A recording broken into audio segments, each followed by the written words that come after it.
안녕하세요. 정기사입니다. 이번 영상에서는 프리캐스트 콘크리트 공법, 일명 PC 공법이라고 불리는 시공 방법에 대해서 말씀드리려고 합니다. 일단 PC 공법에 대해서 좀 자세하게 말씀드리기 전에 건설 산업의 특징에 대해서 한번 짚고 넘어가 보죠. 가장 대표적인 특징은 일단 그 기반 시설물이 필요한 곳에 이제 자원들, 인력이나 재료나 장비 등이 투입이 돼서 거기서 결과물을 만들게 되는 것이 가장 큰 특징 중 한 개입니다.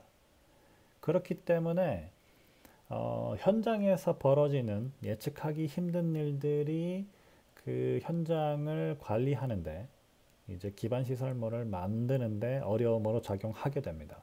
예를 들어 뭐 콘크리트를 치고 있는 도중에 비가 온다거나 따라서 품질이 우리가 원하는 대로 나오기가 어려운 상황이 발생한다거나 아니면 너무 시골이어서 작업 인력을 구하기가 어렵다거나 뭐 그런 일들이 벌어지게 되죠.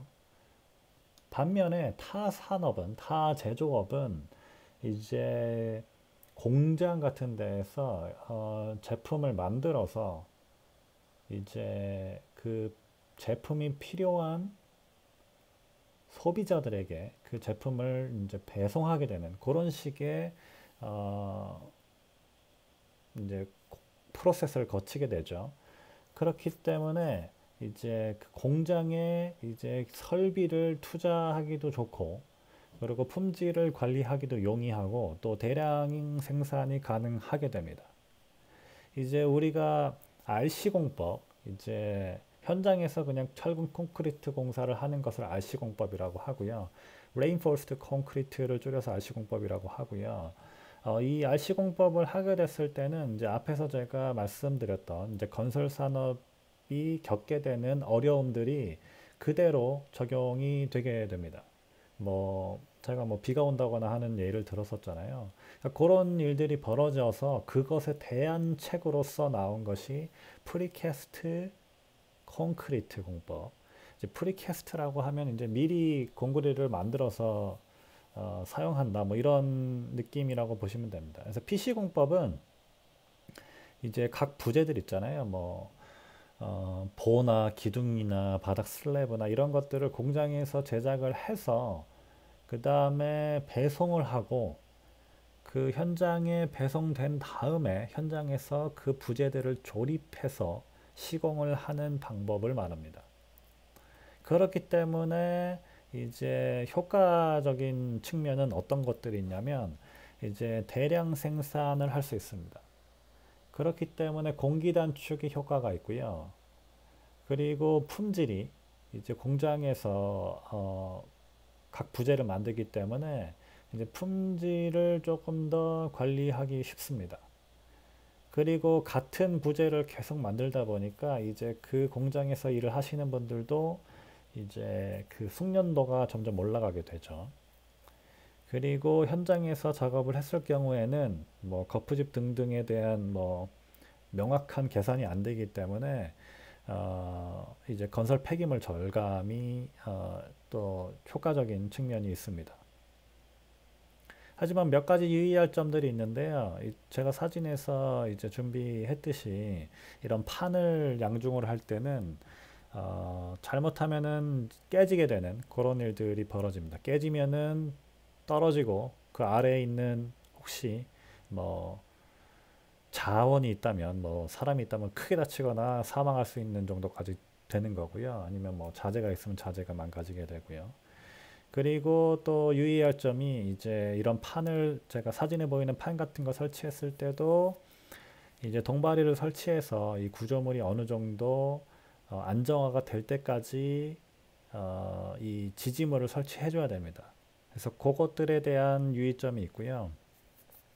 그 다음에 이런 어떤 부재들을 갖고 와서 현장에서 조립하는 시기에 시공 방법을 택했을 때는 이제 정밀도의 확보가 굉장히 중요합니다.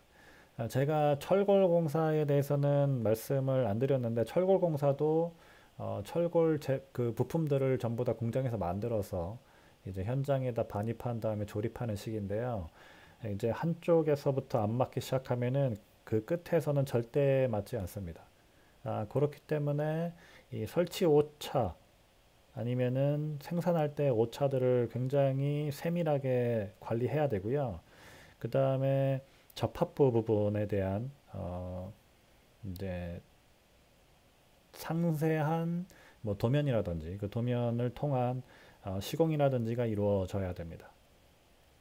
그리고 또 어려운 점이 부품이 계속 큰 부분이 이제 야적이 될 수 있는, 앞에서 사진 보여드린 거를 한번 보시면 이런 보나 기둥들이 전부 다 현장에 야적이 돼야 되죠. 그 야적이 돼야 되는 공간이 필요합니다.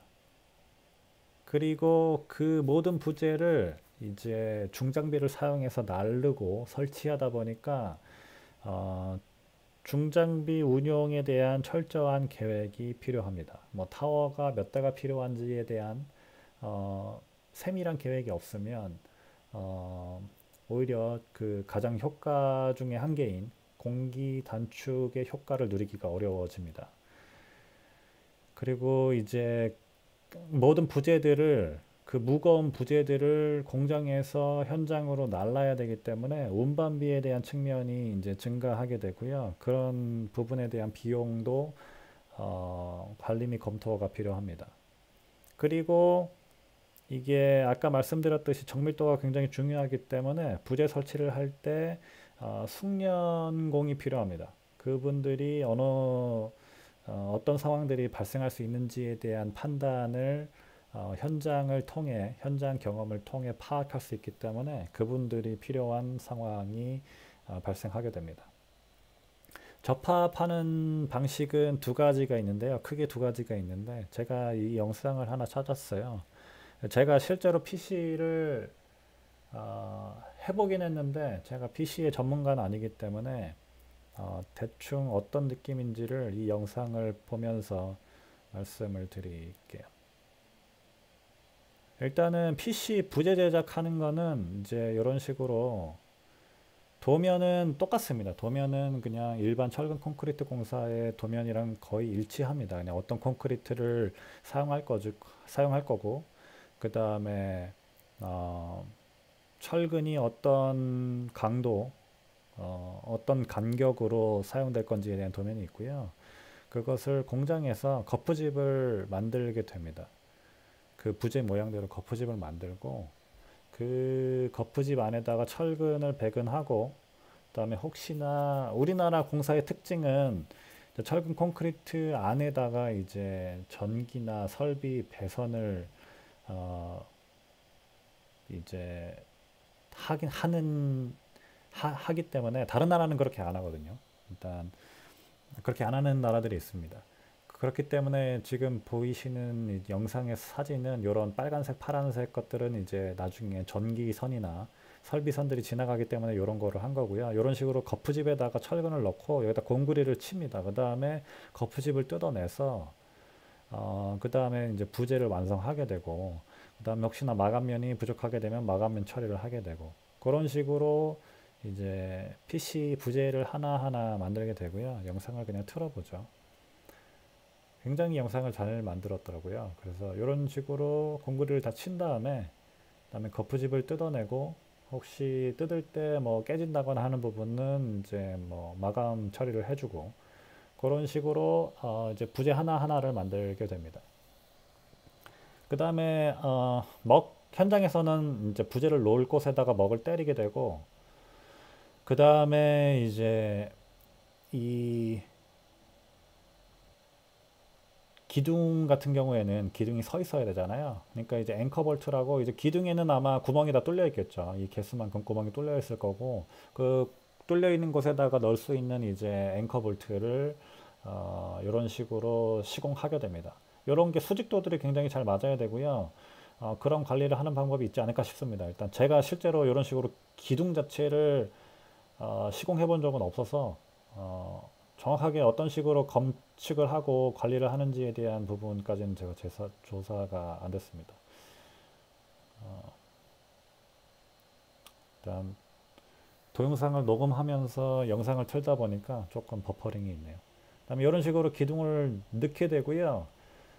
그 그 다음에 제가 뭐 아까 동바리 같은 거 설치한다고 했었잖아요. 그런 식으로 이제 어느 정도 안정화가 되기까지 이런 식으로 지지대를 설치하고, 그다음에 여기 무수축 몰탈, 이제 몰탈이 이제 수축되지 않는 몰탈로 충진을 하는 이런 식의 방법이 있는 것 같고요. 이런 식의 방법이 건식 공법으로 분류되는 것 같아요. 그다음에 또 다른 건식 방법은 철근 같은 걸로 이제 어, 용접하는 경우가 있는 것 같은데, 이건 제가 어, 사진을 못 구했습니다.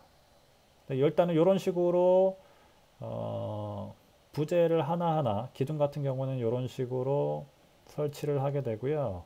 이제 기둥이 여러 개 설치됐죠. 그 다음에 이 영상에서 보시면은 그 기둥들이 설치된 위에 볼을 올려놓게 됩니다. 일단 볼을 올려놓고, 그 다음에 이 부분이 조금 아쉬웠는데요. 이 영상에서는 이 보와 이제 기둥 위에 보들이 이제 올려지는 것에 대한 것은 이제 어느 정도 이해가 되는데, 이제 이 보와 보 사이에 요 뭐 PC 하프 슬래브, 이것이 올라가는 건 어떤 식으로 올라가는지에 대한 조금 디테일이 이 영상에서는 없는 것 같아서 그런 측면이 조금 아쉽긴 했습니다. 근데 일단은 이런 식으로 하프 슬래브라고 불리는 이유를 말씀을 드릴게요. 그다음에 다 올리고, 그다음에 전기 배선 같은 거를 놓고, 그다음에 상부 철근을 배근한 다음에 위에다가 덧층 콘크리트를 타설을 하게 됩니다.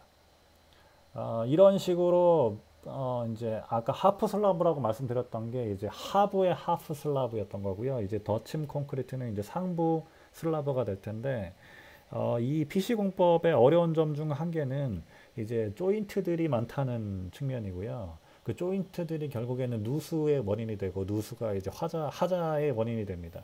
그런 측면이 있기 때문에 이런 식으로 상부라도 이제 일체화를 시켜주는 방법으로 이제 이 부재들을 연결하는 그런 식으로 시공을 한다고 보시면 됩니다.